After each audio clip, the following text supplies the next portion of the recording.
Hello good evening everyone, प्यारे साथियों नमस्कार। स्वागत है आप सभी का आपके प्यारा सा यूट्यूब चैनल, आपके दिलों में बसने वाला यूट्यूब चैनल, जिसको आप सभी ने बहुत प्यार दिया है, बहुत स्नेह दिया है। आप सबका स्वागत करता हूं साइंस संग्रह के ऑफिशियल यूट्यूब चैनल पे।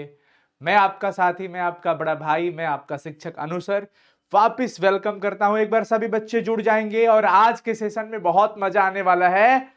केमिस्ट्री 1.0 की इस क्लास में आप सबका वापस वेलकम करता हूं।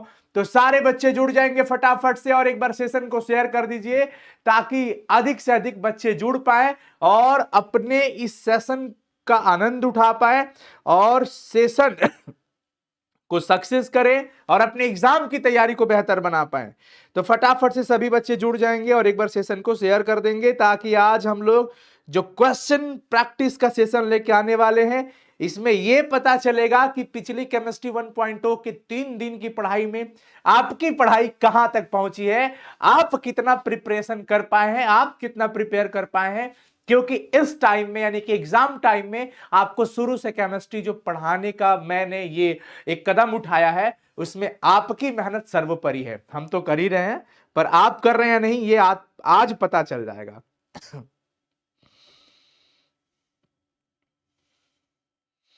देखिए, मैं तो कर दिया शेयर, अब आप भी अपने सभी ग्रुप में शेयर कर दीजिए। गुड इवनिंग साथियों, good evening, good evening, good evening, good evening. Start करें, आज के सेशन की शुरुआत करें, स्टार्ट किया जाए। बताएं सभी लोग, स्टार्ट किया जाए। फटाफट से बताओ बच्चों।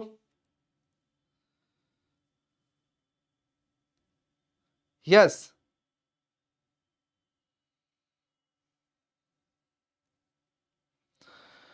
Very nice, very nice, very nice. चलिए जी, चलिए स्टार्ट करते हैं। और उससे पहले मैं कुछ बच्चों को इंफॉर्मेशन दे दूं कि प्यारे बच्चों, हम सिर्फ अभी साइंस संग्रह पे पढ़ा रहे हैं और हमारा जो रिलेशन है, हमारा जो अपना चीज है, वो है साइंस संग्रह।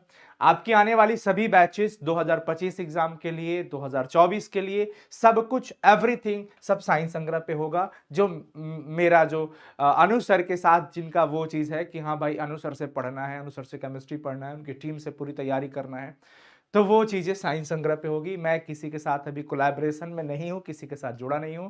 तो ये इंफॉर्मेशन मैं आपको प्रतिदिन अभी दे रहा हूं क्योंकि काफी बच्चों के कॉल्स आते हैं, ठीक है ना। तो चलिए स्टार्ट करते हैं। आपके फोन में साइंस संग्रह का ऐप इंस्टॉल होना बहुत जरूरी है, चाहे आप किसी भी क्लास के विद्यार्थी हैं, इंस्टॉल जरूर करके रखिएगा।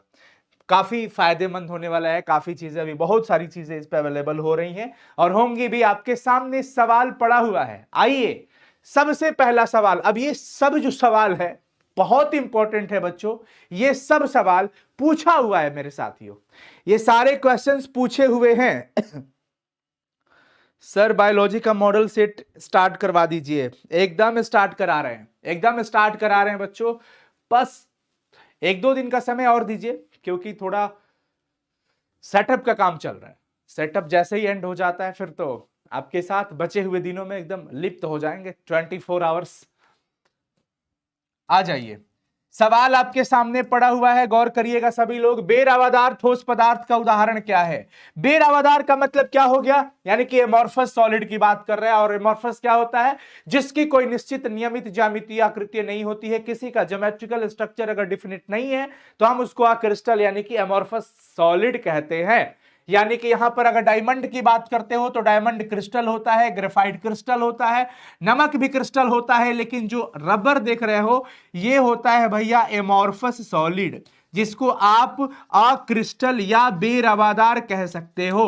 अक्रिस्टल या बेरवादार कह सकते हो। चीजें समझ में आ रही होंगी, चीजें समझ में आ रही होंगी। Yes, very good. तो हर एक बच्चा कमेंट सेक्शन के अंदर रिप्लाई करेगा और इसकी प्रैक्टिस करेगा क्योंकि ये सब देखिए पूछा हुआ सवाल है। पूछे हुए सवाल पे आपका पकड़ बनाना बहुत जरूरी है। और आप सभी तमाम बच्चों के लिए जितने भी 10 साल में पीछे के पूछे गए क्वेश्चंस है, ऑल सब्जेक्ट का ऑल सब्जेक्ट का, विशेष करके जो हिंदी माध्यम के विद्यार्थी हैं उन सबके लिए हम तैयार कर चुके हैं हस्तलिखित नोट्स, जिसमें पीछे 10 साल के जितने भी क्वेश्चंस पूछे गए हैं उसका subjective solution topper test series के अंदर है, वीवीआई क्वेश्चन है। तो आप ऐप पे जाओ, साइंस संग्रह के ऐप पे, और उस पे आपको लाइव कोर्सेज के अंदर दिखेगा टॉपर टेस्ट सीरीज। फटाक से ज्वाइन करो, तैयारी मजबूत कर लो। कौन अक्रिस्टल, ये ठोस पदार्थ का उदाहरण होगा। अक्रिस्टल कौन होगा? फिर वही पूछ रहा है एमॉर्फस इसमें से कौन है? NaCl क्रिस्टल होता है क्योंकि Na+ और Cl- है बच्चा। दूसरा ZnS, Zn+2 चार्ज, H पे -2 चार्ज, ये भी क्रिस्टल है, ठीक है। और अगर आप सिलिकॉन कार्बाइड देख लो, ये भी क्रिस्टल है। ये कौन सा क्रिस्टल होगा? नेटवर्क सॉलिड कह सकते हो, सहसंयोजक। आयनिक है, ये आयनिक है। लेकिन कांच की बात कर लो, ये अक्रिस्टल होगा, एमॉर्फस सॉलिड होगा, क्योंकि कांच का कोई निश्चित नियमित ज्यामितीय आकृति नहीं होती है। Very nice. कांच, HCP इकाई सेल, हेक्सागोनल क्लोज पैकिंग की अगर बात करते हैं, hexagonal close packing, hexagonal close packing, ठीक है ना बच्चों। इसमें मैं आपको बता दूं एक क्यूबिकल क्लोज पैकिंग भी होता है, यानी कि आपके सामने HCP है, CCP भी होता है, ठीक है। अब इसमें अगर परमाणु की संख्या पूछ रहा है, ये बहुत इंपॉर्टेंट है और बहुत आसान है। आप सभी लोग बताइए, यहां पे फंसना नहीं है। परमाणु की संख्या पूछा है, ना कि कोऑर्डिनेशन नंबर पूछा है। यहां पे नंबर ऑफ एटम्स पूछा है बच्चों, ना कि कोऑर्डिनेशन नंबर पूछा है। तो अभी तक जो बच्चे जवाब दे रहे हैं वो 12 लिख रहे हो। क्यों 12 लिख रहे हो? क्यों 12 लिख रहे हो? क्योंकि परमाणु की संख्या की बात किया है। अगर HCP की कोऑर्डिनेशन नंबर की बात करता तो HCP होता तो भी 12, CCP होता तो भी 12, FCC होता तो भी 12, कोऑर्डिनेशन नंबर की बात करता तो। और BCC होता तो 8 कह देते, FCC के लिए 12 कह देते हो, SC के लिए 6 कह देते, ठीक है ना। हाँ 6, वेरी गुड। ये मत भूलिए, कोऑर्डिनेशन नंबर की बात करेगा तब जाके 12 कहना है। रवादार निम्नलिखित में कौन है? 2020, अभी पीछे 2-3 साल पहले का सवाल। रवादार यानी कि which of the following is a crystalline solid, जो क्रिस्टल है वो कौन है? वो है मेरे दोस्त क्रिस्टल। यहां पे आपको डायमंड दिख रहा होगा। अगर इससे पूछ दिया जाए कि हीरा किस प्रकार का क्रिस्टल है, डायमंड कौन सा क्रिस्टल है, तो हम कहेंगे कि ये क्रिस्टल में नेटवर्क क्रिस्टल कहलाएगा, जिसको आप क्या कहते हो? कोवैलेंट भी कह सकते हो, यानी कि हिंदी में कहे तो सहसंयोजक क्रिस्टल इसको कह सकते हैं। समझ आ रहा है? कोई दिक्कत, कोई परेशानी नहीं है। परेशान नहीं होना है बच्चों, बहुत जल्द आप सबके लिए सरप्राइज लेके आ रहा हूं, बहुत जल्द सरप्राइज। कुछ बच्चे कह रहे हैं सर PDF कहां मिलेगा? PDF साइंस संग्रह के ऐप पे YouTube PDF वीडियोस के नाम से एक टैब बना होगा, उसके अंदर जाओ, क्लिक करो, फ्री में ये PDF अवेलेबल होंगी सब कुछ। एक धातु का रवाकरण यानी कि the coordination number of a metal crystallizing in hexagonal closed pack structure. कहा जा रहा है कि एक मेटल है, उसका जो क्रिस्टलाइजेशन किया गया है वो इस प्रकार है कि वो HCP की संरचना को आकार ले पाया है, HCP की तरह है, HCP की तरह बना हुआ है। तो उसमें उसका समन्वयन संख्या यानी कि उप संयोजन संख्या क्या होगी? कोऑर्डिनेशन नंबर क्या होगी? मैं अगर आप सभी लोगों से कहूं कि मेरे दोस्तों मैं यहां पे खड़ा हूं और मेरे आजू बाजू में मेरे से 5 लोग सट करके खड़े हैं, मेरे बॉडी में टच हैं, तो जितने लोग मेरे टच में हैं, टच इन द सेंस की बॉडी से टच में है, इधर से भी टच में, इधर से भी, आगे से भी, पीछे से भी, मतलब कुल तरह से 5 लोग अगर मेरे से सटे हुए हैं, तो मैं कहूंगा कि अनुसर की कोऑर्डिनेशन नंबर 5 है, अनुसर की कोऑर्डिनेशन नंबर 5 है। अगर मैं 7 लोगों के टच में रहूंगा, मेरे बॉडी से टच, तो 7 हो जाएगा। अब वहां पे मैं ये भी कह सकता हूं कि डोंट टच माई बॉडी, जिया हो जिया। यहां पे आ जाइए, एक धातु कर HCP में है, वही सवाल वापस आ गया जो अभी 2-3 मिनट पहले आप सॉल्व कर रहे थे। 12 होगा। क्या होगा बच्चों? Very nice, 12। क्या बात है, बहुत सही। एकदम मन लगा के पढ़ना है जी जान से। निम्नलिखित में से कौन से जोड़े में क्रमशः चतुष्फलकीय वॉइड और अष्टफलकीय वॉइड होता है? वॉइड समझते हो? देखो क्वेश्चन रिक्ति ना लिख करके अंग्रेजी को ही हिंदी में लिख दिया गया है। वॉइड, जो कि 2018 में ये पेपर में पूछा गया है। 2018 में पूछा ये सवाल, कह रहा है कि भाई in which of the following pairs of structures are tetrahedral as well as octahedral voids. यानी कि भैया किसमें टेट्राहेड्रल यानी कि चतुष्फलकीय और ऑक्टाहेड्रल, तो भैया मेरे दोस्त क्या कहोगे, चतुष्फलकीय HCP और ये CCP। HCP जो पैकिंग मिलती है हमें और जो CCP की मिलती है उसी में तो ये पाए जाते हैं ना, अष्टफलकीय CCP में पाया जाता है और चतुष्फलकीय उसमें, यानी हमारा सही जवाब ये होगा, सही जवाब ये होगा।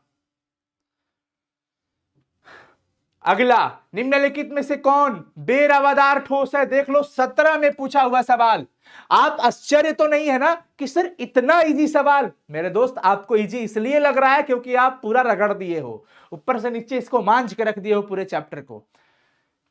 निम्नलिखित में कौन बेरवादार यानी कि अमॉर्फस सॉलिड, भैया ग्रेफाइट जो होता है वो क्या होता है, क्रिस्टल है, ये है क्रिस्टल, ठीक है।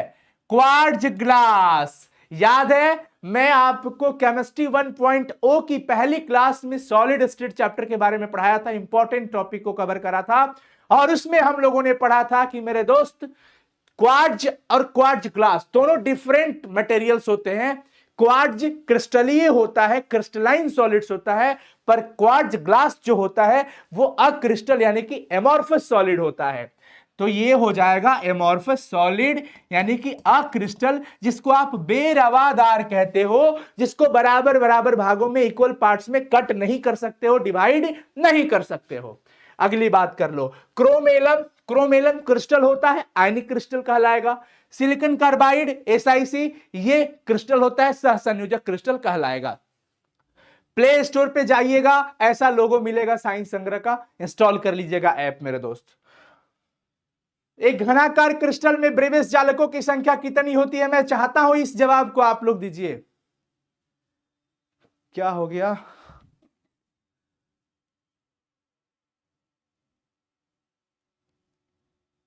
नहीं नहीं देखो ये पूछा हुआ सवाल है, ये पूछा हुआ सवाल है मेरे दोस्त, ये पूछा हुआ सवाल है, ये पूछा हुआ सवाल है। सर एग्जाम से डर लग रहा है, डरिए मत,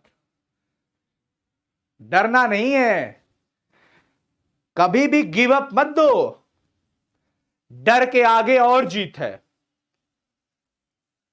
अब ये चीजें बदल गई है, मैं एक दिन पहले एक वीडियो देख रहा था, उसमें मिला कि डर के आगे डर नहीं है, हाँ सॉरी, डर के आगे जीत नहीं, डर के आगे और डर है, इसलिए डरो ही मत, काम करते रहो।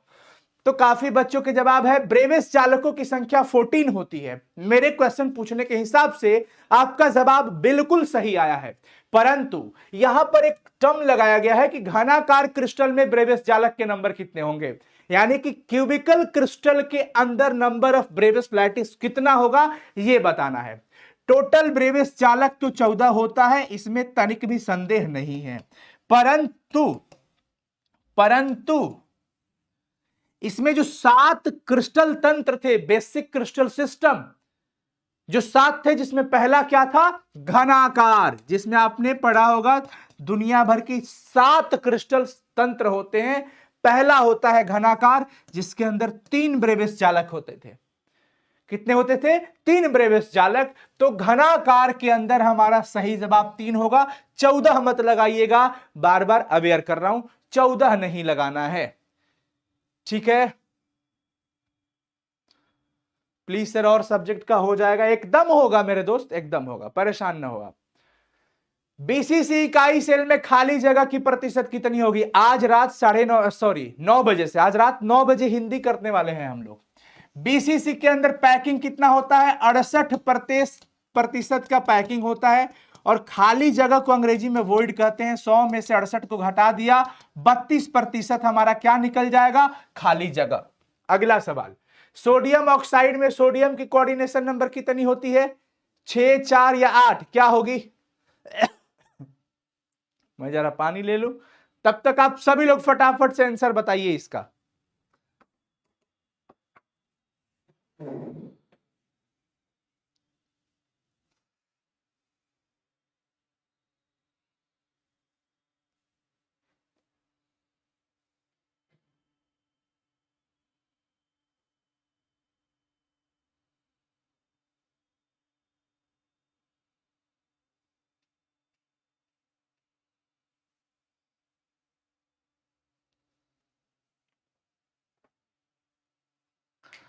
फटाफट से बच्चों, आप सबके जवाब कितने आ रहे हैं? 4 सही है, 4 ही होगा। सर ऐप पर टेस्ट सीरीज कहां मिलेगा? अच्छा, मैं आपको दिखा देता हूं कि ऐप पे टेस्ट सीरीज कहां मिलेगा। एक सेकंड। इसका सही जवाब फिलहाल 4 होगा, सभी बच्चे लगाएंगे 4। देखिए जी, आपको ऐप ओपन कर लेना है। ये साइंस संग्रह का ऐप है, ओपन हो गया। ओपन होते ही आपको ना ऐसे स्क्रॉल करना है। यहाँ पे सबसे पहले दिख रहा है लाइव कोर्स, तो लाइव कोर्स पे क्लिक करोगे। देखो ये टॉपर टेस्ट सीरीज है, जिसके अंदर हिंदी मीडियम का है और ये लक्ष्य है इंग्लिश मीडियम का। यहाँ से बाय नाउ पे क्लिक करोगे तो हो जाएगा। डिटेल कुछ देखना है कि क्या है इसके अंदर, तो देख के पढ़ सकते हो कि मैं इसके अंदर क्या क्या दिया हूँ। ठीक है, चलो जी। और ये यूट्यूब वाली पीडीएफ का है। यहाँ पे ये करोगे तो देखो यूट्यूब का पीडीएफ यहाँ पे बगल में रिकॉर्डेड। वहाँ पे जो है ना, थोड़ा मेरा नेटवर्क आज स्लो चल रहा है, इसका वाईफाई भी कनेक्ट नहीं है, तो उसमें देख लेना। फोन सही है। चलो 4 हो गया इसका, 4। आगे बढ़ो, अगला सवाल लगाओ तब तक।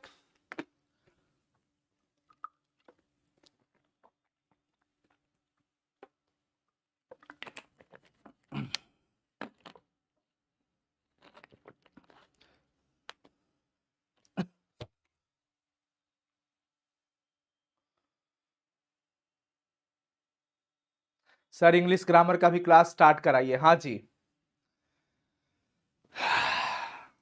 एकदम एकदम एकदम। ये क्या है, क्या कह रही है?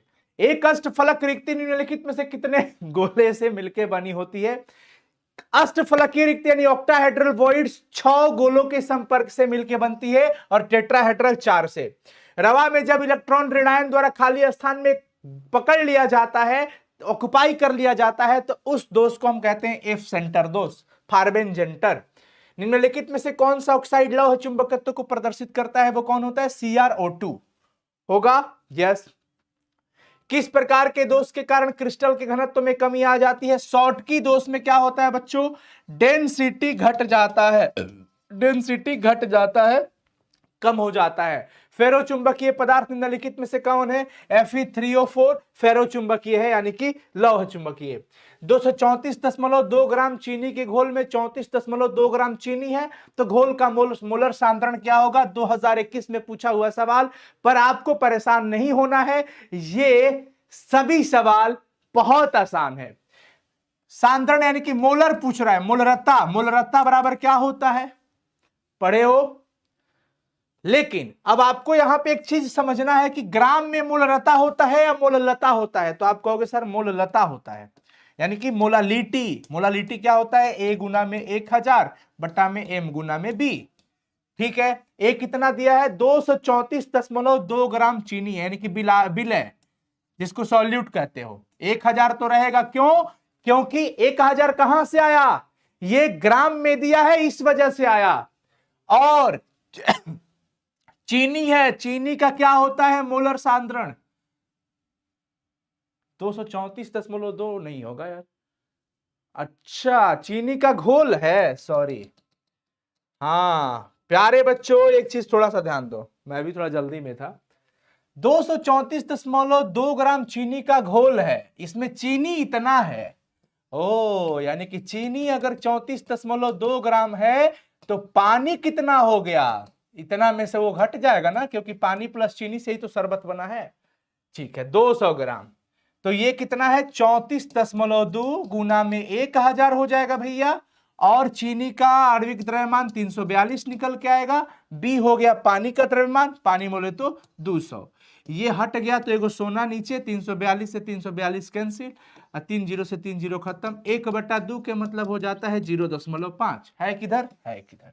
ऑप्शन ए सही है। मैं समझता हूं आपको जरूर समझ में आ गया होगा, समझ में आ गया होगा।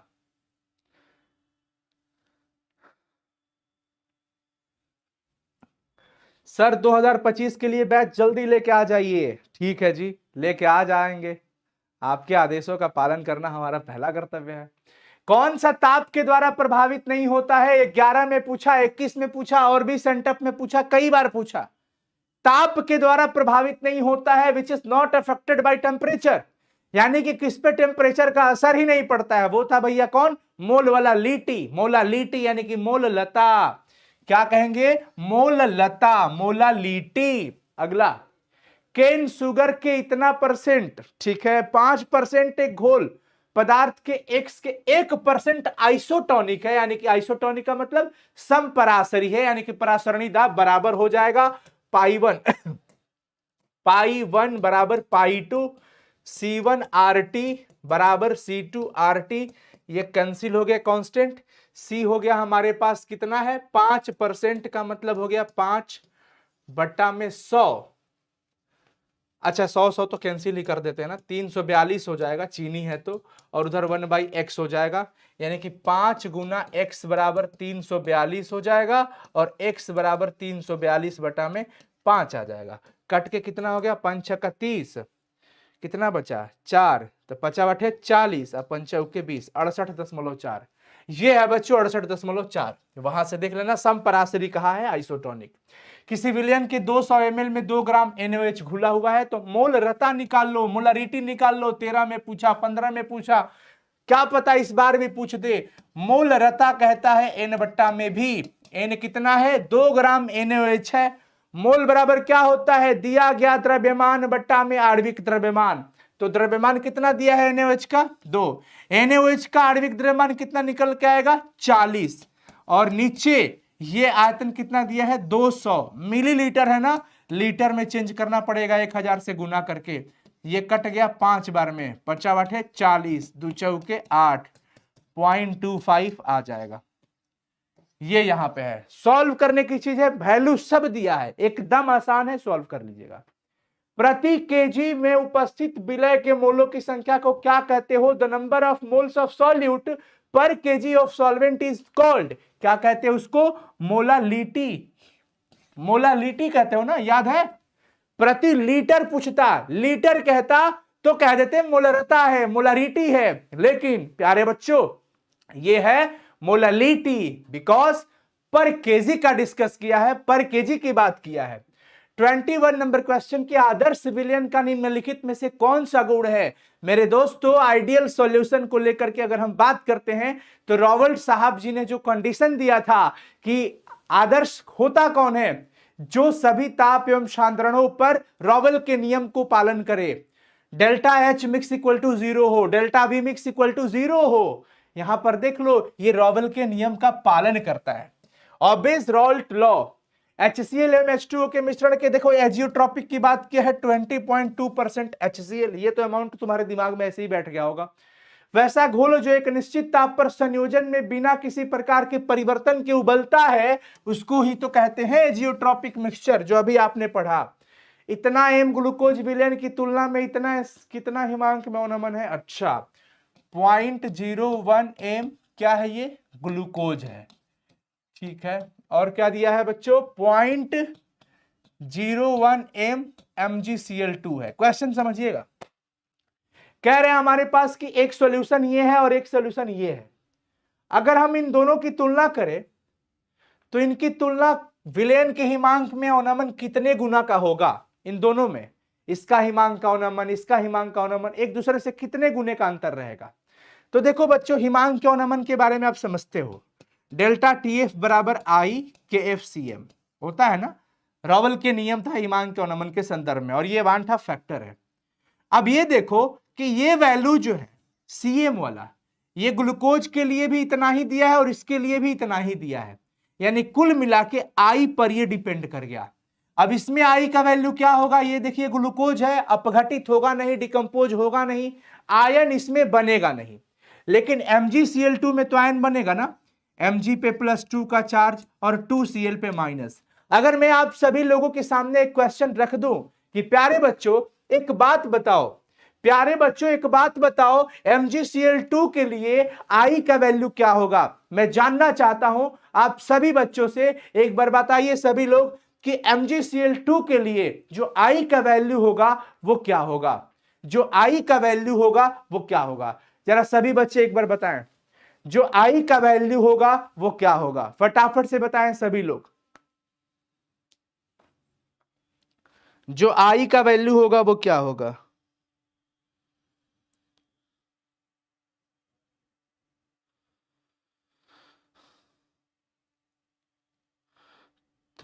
तुम्हारे सिवा कुछ ना चाह।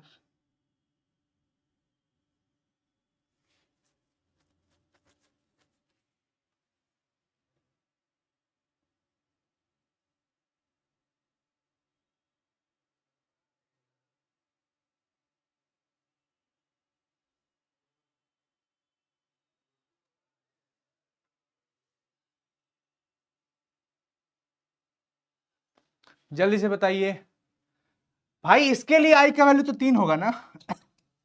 2 आयन इधर और 1 आयन इधर, 2 और 1 3 हो गया। तो ये यहां पे कितना हो गया इसके लिए, ग्लूकोज के लिए, जब वो विघटित होगा ही नहीं तो वैसे ही है। तो कितने का अंतर हो जाएगा, 1 इंटू 3 में कितने का अंतर हो गया, 3 गुना का। तो यहां पे तिगुना हो जाएगा, अबाउट 3 टाइम्स, अबाउट 3 टाइम्स। देख लो, क्योंकि इसमें तो कंसंट्रेशन सेम है, उसमें बदलाव है ही नहीं, तो इसमें बदलाव है, 3 गुना आ जाएगा। अणु संख्या गुणधर्म कौन है, कॉलिगेटिव प्रॉपर्टीज निम्नलिखित में से कौन होगा, परासरण दाब। अणु संख्या गुणधर्म क्या होता था, कॉलिगेटिव प्रॉपर्टीज कहता क्या है, कॉलिगेटिव प्रॉपर्टी तो वही है ना जो only depend upon the number of particles of solute, सिर्फ सॉल्यूट के नंबर पे डिपेंड करता हो, ना तो उसे सॉल्वेंट से मतलब है, ना ही सॉल्यूट के नेचर से मतलब है, ना ही सॉल्यूट के साइज से मतलब है, सिर्फ और सिर्फ उसके नंबर से मतलब है कि विलय के नंबर कितने हैं, संख्या कितनी है।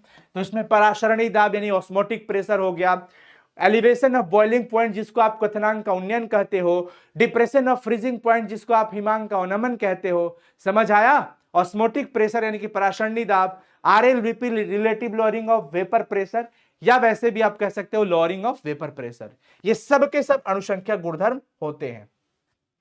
CaNO3 का होल ट्वाइस में 1/2 गुणक कितना होगा, कैल्शियम पे +2 का चार्ज और 2NO3 पे माइनस का चार्ज, तो 2 और ये 1 3 हो जाएगा, तो 3 हो गया, यहां पे ये वैल्यू 3 हो गया। पहाड़ों पर जल का क्वथनांक कम हो जाता है, क्यों, क्योंकि वहां पर वायुमंडलीय दाब भी, the boiling point of water decreases at high mountain, जब आप ऊंचाई पे चढ़ते हो ना तो वहां पर एटमॉस्फेरिक प्रेशर लो हो जाता है। क्या हो जाता है, लो हो जाता है। निम्नलिखित में से कौन अणुसंख्यक गुण है, विच of the following is a colligative property of solution, colligative properties की बात कर रहा है। यहां पर फिर वापस आ गया, परासरणी दाब अगर हो तो और बेहतर होगा, ऑस्मोटिक, ऑस्मोटिक प्रेशर, ठीक है ना, ऑप्शन ए। बाकी तो कोई नहीं होगा ना, इनसे कोई मतलब ही नहीं है। परासरणी दाब के लिए किस इक्वेशन यानी कि ऑस्मोटिक प्रेशर के लिए आप कौन सा इक्वेशन इस्तेमाल करोगे, ऑस्मोटिक प्रेशर बराबर हो गया पाई बराबर CRT, पाई बराबर CRT, फॉर्मूला मैं परसों ही बताया हूं आप लोगों को। अब यहां पर देख लो, पाई बराबर CRT यानी P बराबर CRT, हम पाई लिख रहे हैं, ये P लिखा है, बात बराबर है, P से प्रेशर होता है और पाई भी प्रेशर को ही बताता है। कौन सा प्रेशर को इंडिकेट करता है, ऑस्मोटिक प्रेशर को इंडिकेट करता है।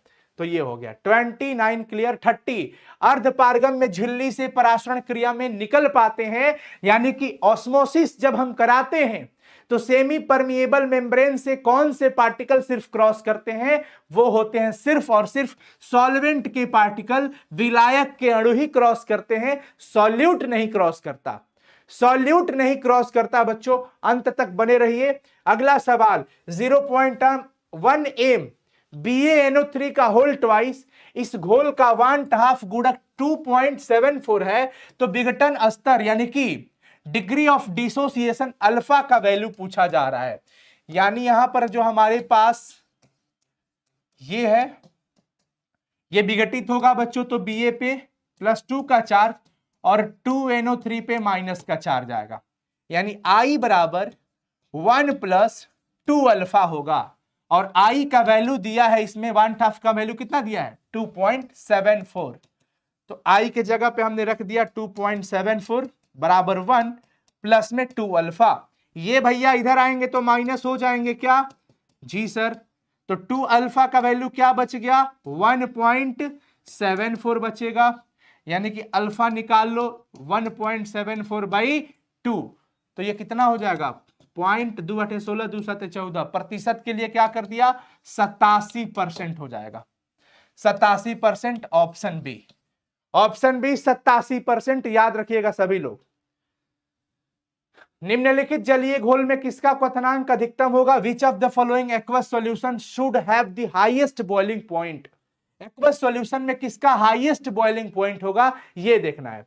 आप समझिएगा सभी लोग, यहां पर सबका कंसंट्रेशन सेम है, यानी कि सांद्रता सेम है, तो जो भी चीजें डिपेंड करेगी वो सिर्फ और सिर्फ आई पे डिपेंड करेगा। अगर आप NaOH की बात करोगे तो Na प्लस और OH माइनस, तो यहां पे आई का वैल्यू 2 हो गया। दूसरा के लिए आई का वैल्यू क्या होगा? 2Na और SO4 पे 2 माइनस 2 और 1 3 हो जाएगा। अगर इसमें बात कर लेते हो तो इसमें 2 आ जाएगा। जिसमें मैक्सिमम होगा वही वैल्यू मैक्स करेगा, तो ये बी हो जाएगा। क्या हो जाएगा? बी। समझ आया? क्योंकि उसका वैल्यू ज्यादा होगा। एक घोल जिसका परासरणी दाब इतना है, इस घोल का सांद्रण क्या होगा? प्यारे बच्चों, पाई बराबर CRT होता है और C बराबर क्या हो जाएगा? पाई बट्टा में RT। पाई का वैल्यू दिया है, R का वैल्यू कल बताया था, R का भी वैल्यू होगा, ठीक है ना। ये तो गैस कांस्टेंट है, इसका वैल्यू रख दीजिएगा, टेम्परेचर दिया ही है, पुट कर दीजिए, जो आएगा वो आंसर हो जाएगा। आगे, किसका हिमांक अवनमन होगा मैक्सिमम? ये भी मैक्सिमम की बात है, किसका अधिकतम छूट गया है? अधिकतम, यानी कि मैक्सिमम की बात कर रहा है। देखो, यूरिया और ग्लूकोज ये तो डिकम्पोज होंगे नहीं, तो यहां पे Na प्लस और Cl माइनस आई का वैल्यू 2 हो जाएगा, और इनका आई का वैल्यू कितना हो जाएगा? 2 और 1 3, 2K और 1 SO4, तो 2K का आयन और 1 SO4 का आयन, 2 और 1 3 हो जाएंगे, तो इसमें आई का वैल्यू 3, इसका ज्यादा मैक्सिमम है ना वैल्यू, इसलिए वो हो जाएगा। किसी सेल अभिक्रिया की साम्यावस्था पर सेल विद्युत वाहक बल क्या होता है? साम्यावस्था यानी कि इक्विलिब्रियम स्टेट पर पोटेंशियल डिफरेंस का जो वैल्यू होता है, electromotive force of the cell for the cell reaction at equilibrium, वो तो जीरो हो जाएगा ना। क्या हो जाएगा बच्चों? जीरो हो जाएगा, क्योंकि डिफरेंस है, इक्विलिब्रियम स्टेट की बात किया है। विलयन के अनुसंख्या गुणधर्म का इसमें उदाहरण क्या होगा? क्वथनांक का उन्नयन। Elevation of boiling point is a colligative property वाली चीजें में हम एग्जांपल का कह सकते हैं कि elevation of boiling point is an example of colligative property. समझ गए? 1 मोल Al3 प्लस को Al में अपचयन के लिए कितने आवेश चाहिए? यानी how much charge is required, how much charge is required for reduction of 1 mole of Al3 plus two Al। अब देखो इसमें क्या है, एक्चुअली Al3 प्लस को अगर 3 इलेक्ट्रॉन मिलता है 3 मोल, तो ये एल्यूमिनियम में कन्वर्ट हो जाता है, होता है ना? जी सर। यानी कि ये 1 मोल है, कितना है? 1 मोल। 1 मोल Al3 प्लस को कितना? तो 3 मोल चाहिए। 1 मोल के लिए कितना मोल चाहिए बच्चों? ये इलेक्ट्रॉन 3। एल्यूमिनियम में अपचयित होने के लिए ये 3 मोल हो गया। 1 मोल में कितना होता है? 1 मोल बराबर 96,500 कूलम्ब होता है, इसलिए 3 मोल बराबर कितना हो जाएगा? 3 से कर देते हैं गुना, 3 गुना 96,500, 0 0 5 15 36 18 19 29 27 1 28, यानी 2.89 1 2 3 4 5 गुना 10 के पावर 5, 2.89 लगभग 3 के बराबर हो जाएगा। ऑप्शन आपके सामने पड़ा है, 37 का ऑप्शन ए हो जाएगा। बिजली की 1 फैराडे कितने कूलम्ब के बराबर होती है? 96,500 कूलम्ब। याद रखिएगा सभी लोग, सावधानी हटी दुर्घटना घटी, 96,500 ही होना चाहिए। सोडियम फ्लोराइड के जलीय घोल का विद्युत अपघटन कराने पे एनोड पे और कैथोड पे क्या मिलेगा? ये चीज ध्यान रखना है। सोडियम फ्लोराइड है का जलीय घोल है। अब जलीय घोल वाली बात आ गई, आपको बहुत ध्यान देना होगा इसमें, और आपको फोकस करना पड़ेगा। जैसे हम लोगों ने कल पढ़ा था NaCl के एक्वस सॉल्यूशन में, आपने क्या देखा था? H2 कहां मिला था? एंड H2 मिला था कैथोड पर। कहां मिला था? कैथोड पर। और O2 कहां मिला? O2 था कि Cl2? हाँ O2, सॉरी Cl2 ना, Cl2 एनोड पे, ठीक है। वैसे यहां पे आपको ध्यान में रख लेना होगा कि यहां पे सोडियम फ्लोराइड है, NaF है, वाह।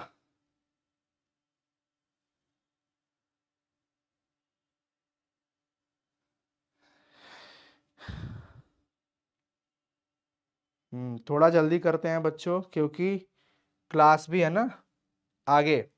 आगे देखते हैं, कौन ऑक्साइड धातु की तरह विद्युतीय गुण दर्शाता है? CrO2। CrO2 क्रोमियम का ऑक्साइड है। 1 फैराडे विद्युत धारा प्रवाहित करने पर प्राप्त जो मात्रा होती है वो क्या कहलाती है? 1 ग्राम समतुल्य, यानी कि 1 ग्राम इक्विवेलेंट के बराबर होता है 1 फैराडे वाला। दूसरा, good conductor of electricity and heat, यानी उष्मा और विद्युत का एक अच्छा चालक ग्रेफाइट ही होता है। क्या होता है बच्चों? ग्रेफाइट, क्योंकि ग्रेफाइट के अंदर फ्री इलेक्ट्रॉन होते हैं। फ्री इलेक्ट्रॉन के होने की वजह से ये एक अच्छा विद्युत का चालक होता है और नेटवर्क सॉलिड के रूप में रहता है, इसलिए एक उष्मा का भी अच्छा चालक होता है, हीट का भी एक अच्छा कंडक्टर होता है। फैराडे का विद्युत अपघटन का जो 2 नियम है वो किससे रिलेटेड है? पहला नियम क्या था? इलेक्ट्रोड पे कितना डिपॉजिट होगा मास सबस्टांस का, उससे रिलेटेड। और दूसरा आप लोगों ने क्या पढ़ा था? Z1 बट्टा Z2 बराबर E1 बट्टा में E2 पढ़े थे ना, जो कि इक्विवेलेंट वेट से मतलब रखता है। इक्विवेलेंट वेट यानी कि इलेक्ट्रोलाइट के समतुल्य भार से मतलब रखता है। 96,500 कूलम विद्युत से कॉपर कितना मुक्त होने वाला है? कल भी ये सवाल चला था। 63.5 बट्टा में +2 का चार्ज, तो ये 31.76 निकल के आ जाएगा। लगभग कितना हो जाएगा? 31.76 ग्राम तांबा। द्रवित सोडियम क्लोराइड के वैद्युत अपघटन से कैथोड पे क्या मुक्त होगा? भैया हमारे पास मोल्टेन NaCl है, और अगर आप उसका इलेक्ट्रोलिसिस करते हो तो कैथोड पे क्या मिलेगा? Na+ और Cl-। कैथोड होता है माइनस और एनोड होता है प्लस। माइनस पे क्या आ जाएगा? सोडियम धातु। सोडियम यहां पे मिलने वाला है। क्या मिलने वाला है? सोडियम। अगला, 1 फैराडे लगभग किसके बराबर होता है बच्चों? 96,500 कूलम के बराबर होता है। ये देखो, Zn से Zn+2 का चार्ज, Cu+2 से Cu का बनना। ये जो सेल निरूपण दिख रहा है ये क्या है? एक सेल निरूपण होता है, जो कि आपने पढ़ा होगा। हम लोग कल ही इस चैप्टर को कंप्लीट किए हैं, है ना। अब इसमें अगर आपसे पूछ दे कि ये वाला क्या है, एनोड का पार्ट है या कैथोड का, तो कहोगे कि ये वाला तो एनोड होता है, क्योंकि जो आप डबल लाइन देख रहे हो ना, इसके लेफ्ट साइड में एनोड होता है और राइट साइड में कैथोड होता है। क्लियर? गैल्वेनिक सेल में एनोड क्या होता है? निगेटिव टर्मिनल होता है। यह सवाल पूछा हुआ है 2020 में, ठीक है ना, याद रखना सभी लोग। In galvanic cell anode is a negative electrode, negative होता है। स्पेस का मतलब हो जाता है अंतरिक्ष। उसमें जो फ्यूल सेल होता है उसको दूसरे शक्ति उत्पादक की तुलना में अच्छा क्यों मानते हो? Fuel cells are preferred to other energy producing devices in space because of. इसके पीछे का रीजन है कि फ्यूल सेल जो होता है उसकी एफिशिएंसी हाई होती है, यानी दक्षता उच्च होती है। वो पॉल्यूशन लेस होता है, यानी कि प्रदूषण मुक्त होता है, और वो लेस वेट का होता है, इसीलिए वो कहीं भी ट्रांसपोर्टेशन के लिए भी अच्छा माना जाता है। तो इन सभी कारणों से वो बेहतर माना जाता है, श्रेयस्कर माना जाता है, उसको ज्यादा प्रेफर्ड किया जाता है स्पेस के लिए। किसको? फ्यूल सेल को, यानी ईंधन सेल को। और ईंधन सेल में हाइड्रोजन ऑक्सीजन ईंधन सेल, जो कि हम लोग कल लास्ट में थोड़ा ब्रीफ किए थे इसके बारे में आपको। अगला, संक्षारण को प्रभावित करने, संक्षारण यानी कि कोरोजन, आप समझते हो ना। अगर कोई लोहा है, लोहे को अगर खुले हवा में छोड़ रहे हो तो कुछ दिन के बाद क्या होगा? हवा की वजह से, पानी की वजह से, जो जलवाष्प होते हैं, जो मॉइस्चर होता है, उसके वजह से आयरन जो है, लोहा जो है, वो रिएक्शन करेगा और बनाता है Fe2O3.XH2O, यानी कि रस्ट बनाएगा, और वो धीरे धीरे पार्ट उसकी सतह से छूटते चला जाता है, तो संक्षारण हो जाता है, जिसको हम लोग जंग कहते हैं। निम्नलिखित में से कौन द्वितीयक सेल होता है? यानी कि which of the following is a secondary cell. Secondary cell का मतलब जो रिचार्जेबल हो, जो एक बार खत्म हो जाने के बाद आप वापस दोबारा चार्ज कर सकते हो, उसको इस्तेमाल कर सकते हो। लेड स्टोरेज सेल हो गया, लैपटॉप की बैटरी हो गई, फोन की बैटरी हो गई, ये सब जो भी होते हैं सेकेंडरी होते हैं, क्योंकि ये रिचार्जेबल होते हैं बच्चों। तो लेड स्टोरेज बैटरी आप कह सकते हो। उसके बाद देख लो जी, अर्ध सेल अभिक्रिया के लिए, यानी कि हाफ सेल के लिए, ये जो है आपको पूछा जा रहा है स्टैंडर्ड इलेक्ट्रोड पोटेंशियल कितना होगा। ठीक है, ये हमारे पास हो गया एनोड और ये कैथोड। ये ऐसे है, इसको चेंज कर लो, ये वैल्यू हो जाएगा -0.41 वोल्ट, और ये तो इतना पे ही रह जाएगा। फाइनली अगर E का वैल्यू चाहिए तो क्या हो जाएगा? 0.76 प्लस ये 0.76 माइनस 0.41 हो जाएगा, घट जाएगा तो कितना बचेगा 0.35 है, 0.35 वोल्ट हो जाएगा पॉजिटिव में।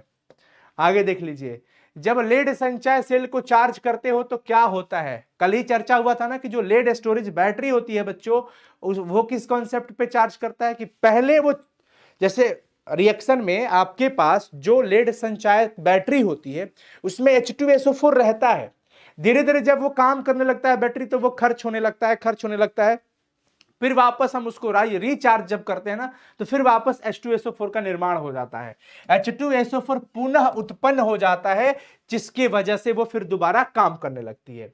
अगला देख लीजिए, हाइड्रोजन ऑक्सीजन ईंधन सेल, हाइड्रोजन ऑक्सीजन जो सेल है, यानी कि हाइड्रोजन ऑक्सीजन जो सेल है वो विच ऑफ द फॉलोइंग टाइप्स, वो किस प्रकार का सेल है, तो हम कहेंगे कि वो तो ईंधन सेल है, वो तो फ्यूल सेल है, जिसके बारे में हम लोगों ने पढ़ा कि वो हाई एफिशिएंसी, उसका जो एफिशिएंसी होती है हाई होता है, पॉल्यूशन लेस होता है, वेट कम होता है, वो सारी चीजें हम लोगों ने पढ़ा। गैल्वेनिक सेल में एनोड क्या होता है, निगेटिव इलेक्ट्रोड वाला होता है, जो आपने अभी भी चर्चा किया, ये भी हम लोगों ने देखा, ये क्वेश्चन रिपीट है यानी कि बहुत इंपॉर्टेंट है। जब सीसा संचय बैटरी आवेशित होती है तो सल्फ्यूरिक एसिड पुनः बनता है, ये भी हमने थोड़ी देर पहले देखा। द्रवित सोडियम क्लोराइड के वैद्युत अपघटन से कैथोड पर, यानी कि इलेक्ट्रोलिसिस करोगे तो कैथोड पे क्या मिलेगा, सोडियम, ये भी क्वेश्चन हम लोगों ने देखा। Al3+ के विलयन से इसके 9 ग्राम को जमा करने में कितना चाहिए, देख लो बच्चों, Al3+ को अगर 3 मोल इलेक्ट्रॉन मिलता है तो ये एल्यूमिनियम बनता है, यानी कि 27 ग्राम के लिए 3 मोल है ना, तो 1 ग्राम के लिए 3/27 मोल, इसलिए कितना ग्राम के लिए, 9 ग्राम की बात कर रहा है ना, 9 ग्राम के लिए 3/27 गुना में 9 कैंसिल होके कितना आ गया 1 मोल, और 1 मोल में कितना कुलम होता है 96,500 कुलम, अगर यहां पे दिया है तो बस सही जवाब बी हो जाएगा, सही जवाब बी। द्वितीयक सेल यानी सेकेंडरी सेल कौन है, लेड स्टोरेज बैटरी। विशिष्ट चालकत्व, स्पेसिफिक कंडक्टेंस के यूनिट की बात कर दिया, यानी कि कप्पा इक्वल टू 1/रो होता है, और रो का यूनिट होता है बच्चों ओम और सेंटीमीटर। अब आप इसको ऊपर नीचे करते रहो, ओम इनवर्स हो जाएगा, सेंटीमीटर इनवर्स हो जाएगा, ओम इनवर्स सेंटीमीटर इनवर्स। 61 हो गया। शुद्ध जल यानी कि pure water does not conduct electricity, यानी कि विद्युत धारा का प्रवाह नहीं करता है। भाई क्यों नहीं करता है, रीजन क्या है, इसके पीछे का रीजन यही है कि इसके अंदर कोई आयन नहीं रहता है। जब ये आयन है ही नहीं तो कहां से होगा, क्योंकि आपको पता है कि कोई भी एक्वस सॉल्यूशन, कोई भी लिक्विड तब विद्युत धारा का सुचालक होगा जब उसके अंदर मुक्त आयन होंगे, फ्री आयन होंगे। क्लियर है। 63, निम्नलिखित में से कौन से तत्व को जब हाइड्रोक्लोरिक अम्ल में डालते हैं तो हाइड्रोजन गैस नहीं निकलता है। मोस्टली आपको यह बात पता है कि कुछ ऐसे मेटल्स होते हैं सक्रियता श्रेणी के अंदर, एक्टिविटी सीरीज के अंदर, जो हाइड्रोजन से नीचे होते हैं, वो एसिड से रिएक्शन नहीं करते हैं, और जब एसिड रिएक्शन नहीं करेगा तो हाइड्रोजन गैस नहीं रिलीज करेगा। अब उसमें क्या होता है, केदारनाथ का माली आलू जरा फीके सड़े पकाता है, क्यूट हरी आएगा और पीटेगा। अब देखो हाइड्रोजन से नीचे एजी नहीं करेगा, एजी है जो नहीं देगा। अगला देख लीजिए, इसमें क्या है, ये कोलरॉस के नियम पे बात आ गई, आपने कल पढ़ा था ना, डेल्टा एम ऑफ किसका, NH4OH की बात कर रहा है।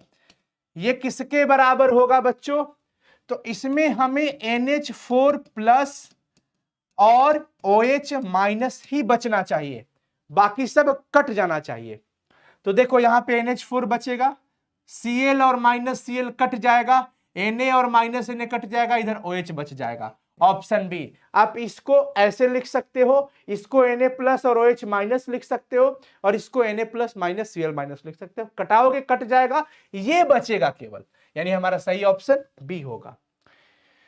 यहां पर देख लीजिए, 1 मोल एल्यूमिनियम प्राप्त करने के लिए आवश्यक आवेश कितना हो जाएगा, एक्चुअली मिला लीजिए, Al3+ 3 इलेक्ट्रॉन, तो क्या मिलता है आपको, Al मिलता है, 1 मोल Al है ना, 1 मोल एल्यूमिनियम के लिए 3 मोल चाहिए, यानी कि 3 फैराडे चाहिए, 3 फैराडे चाहिए। वैद्युत अपघट्य विलयन की चालकता किस पे डिपेंड करती है? Conductivity of in an electrolytic solution जो है किस पे डिपेंड करता है? ये सब पे डिपेंड करेगा, नेचर पे भी करेगा, कंसंट्रेशन पर भी और आयोनाइजेशन पर भी, यानी कि ऑल ऑफ दीज हो जाएगा। दिए गए सेल में ये क्या है? Mg क्या है? Mg सब सही है। कॉपर, कॉपर उस साइड है ना, डबल लाइन के दाहिने तरफ कैथोड और लेफ्ट साइड एनोड, एनोड में Mg है, Mg एनोड है, कि Cu क्या है? कैथोड है, और ये इसका पूरा रिएक्शन हो जाएगा all of these. Delta G Gibbs energy बराबर -NFE होता है, और डेल्टा जी नॉट बराबर -NFE नॉट होता है, ये याद रखना, ये गिब्स ऊर्जा का मान है। तो क्या है? डेल्टा जी बराबर माइनस, ये तो सब तो वही है, ऑल होगा, सब में सही है ना। शुष्क सेल के लिए कौन सा कथन असत्य है? Which among the following is false for a dry cell? Dry cell के लिए है कि भैया ड्राई सेल एक प्राथमिक बैटरी होता है, ये सही है। इसे विद्युत धारा के प्रवाह द्वारा पुनः आवेशित किया जा सकता है, ये गलत है, क्योंकि प्राइमरी सेल को आप कह रहे हो कि हम इसको रिचार्ज कर सकते हैं, ये गड़बड़ है। Primary cell can't be recharged, ये नहीं हो सकता। सेकेंडरी सेल को हम रिचार्ज कर सकते हैं बट प्राइमरी को नहीं, तो ये यहां पे एक हो गया, ठीक है ना। It is a primary, sorry, सही जवाब क्या होगा? हटो यार, हमारा सही जवाब, रुको बच्चों, सही जवाब हमारा क्या है कि कौन सा कथन इनकरेक्ट है? ये होगा ऑप्शन बी, ठीक है ना। लास्ट सवाल है, निम्नलिखित में से कौन सा जो प्रॉपर्टी है ऑफ क्रिस्टलाइन सॉलिड का नहीं है? क्रिस्टल का नहीं है। क्रिस्टल के बारे में आपको पता है कि अलग अलग दिशाओं में समान गुण नहीं होता है। क्रिस्टल एनिसोट्रॉपिक होता है, असमदैशिक होता है, उसके कुछ भौतिक गुण जैसे अपवर्तनांक हो गया, ऊष्मीय प्रसार हो गया, ये कुछ चीजें जो है वो अलग अलग डायरेक्शन में अलग अलग होता है। द्रवणांक स्पष्ट होता है, निश्चित ज्यामितीय आकृति होती है, ज्योमेट्रिकल स्ट्रक्चर होता है, इंटरमोलिकुलर फोर्स भी अच्छा होता है। यानी कि पहला जो है यही गड़बड़ लिखा है, ये गलत लिखा है, उसको लिखना चाहिए था असमान, लेकिन क्वेश्चन भी तो पूछा ना कि कौन नहीं है उसका, तो same properties in different direction, ये नहीं होता है, different properties in different direction होता है। तो प्यारे बच्चों 70 सवाल आपके कंप्लीट होते हैं, और इसके पीडीएफ के लिए आपको साइंस संग्रह का ऐप डाउनलोड करना है प्ले स्टोर से, डिस्क्रिप्शन में लिंक भी है। और मैं आप सभी लोगों को कहूंगा, अगर आप बोर्ड परीक्षा 2024 की तैयारी कर रहे हैं और अभी परेशान है कि मैं कुछ भी नहीं पढ़ पाया हूं गुरुजी, थोड़ी हेल्प कर दो आप, तो मैं तो आपको YouTube के माध्यम से अभी वर्तमान में हेल्प कर ही रहा हूं, और बहुत जल्द आपको अपनी टीम के साथ 2024 के लिए कुछ बेहतर सरप्राइज लेकर आ रहा हूं। उससे पहले अगर आप चाहें तो पिछले वर्षों के जितने भी क्वेश्चंस हैं और हमारे गेस्ट क्वेश्चंस के साथ और चैप्टर वाइज ऑब्जेक्टिव की प्रैक्टिस और पीडीएफ के साथ अपनी तैयारी को अंजाम तक पहुंचा सकते हैं। उसके लिए टॉपर टेस्ट सीरीज आप ज्वाइन करिए, हिंदी मीडियम के बच्चे और इंग्लिश मीडियम के बच्चे लक्ष्य को, आप साइंस संग्रह ऐप पे जाइए, लाइव कोर्स आपको दिखेगा, उसके अंदर मिलेगा। ऑल दी वेरी बेस्ट बच्चों, इसका पीडीएफ जल्द अपलोड कर देंगे। आप सभी लोगों से रिक्वेस्ट रहेगा, वीडियो को ज्यादा शेयर करिए, और हमारी आने वाली सभी बैचेज सिर्फ और सिर्फ साइंस संग्रह पे है। तो आप सभी लोग ज्यादा से ज्यादा जुड़िए, मन लगा के पढ़ाई करिए, आपके उज्जवल भविष्य की कामनाएं हमेशा है हमारी तरफ से। हम मेहनत कर रहे हैं, बस आपको मेहनत करना है, गिव अप नहीं करना है, थकना नहीं है, विश्वास नहीं कम करना है अपने आप से। आप बेहतर कर लोगे एग्जाम में, यह विश्वास कम नहीं होना चाहिए। और इसके साथ साथ बड़ों का आदर करो, डिसिप्लिन बनो, माँ बाप की सेवा करो, बड़ों की तरह मतलब बड़ों से अच्छे से बातें करो, यानी अच्छी आदत, अच्छे मैनर सीखो, किसी को चीट कर मत करो किसी भी तरीके से, ये सब गलत है। किसी के साथ बदतमीजी नहीं करनी चाहिए, ये सब गलत है। आप एक अच्छे आदर्श बालक बनिए, आदर्श माता पिता के अपने संस्कारों का परिचय दीजिए, तब आप जीवन में बहुत बेहतर कर पाएंगे। लोग क्या कर रहे हैं, साइड कर दीजिए। आपको क्या करना है ये आप देखिए, आपका बोर्ड एग्जाम सामने है, आपको बस पढ़ाई पे फोकस करना है। ऑल दी वेरी बेस्ट बच्चों, फिर वापस कल मिलते हैं केमिस्ट्री 1.0 की क्लासेस में। उससे पहले अभी थोड़ी देर में स्टार्ट कर रहे हैं आपके लिए हिंदी 9 बजे इंपॉर्टेंट मुहावरा लेके आ रहा हूं। सभी बच्चे ज्यादा से ज्यादा संख्या में जुड़ो, वापस हिंदी वाली क्लास में आ जाओ। 9 बजे से स्टार्ट होगा, तो 9, 3 या 4 में आऊंगा। थोड़ा पानी वानी P low. Bye, take care बच्चों, लव यू, बाय। और कभी भी किसी तरह का प्रॉब्लम हो, हमारे इस दिए गए नंबर पे आप कॉल कर सकते हो। हमारे इस दिए गए नंबर पे 9155181020। फोन में इस नंबर को सेव कर लो, आज नहीं तो कल होगा, हर समस्या का हल होगा। कभी भी किसी तरीके की जरूरत पड़ी, जितना संभव होगा आप सबके लिए किया जाएगा। बाय, टेक केयर बच्चों, लव यू।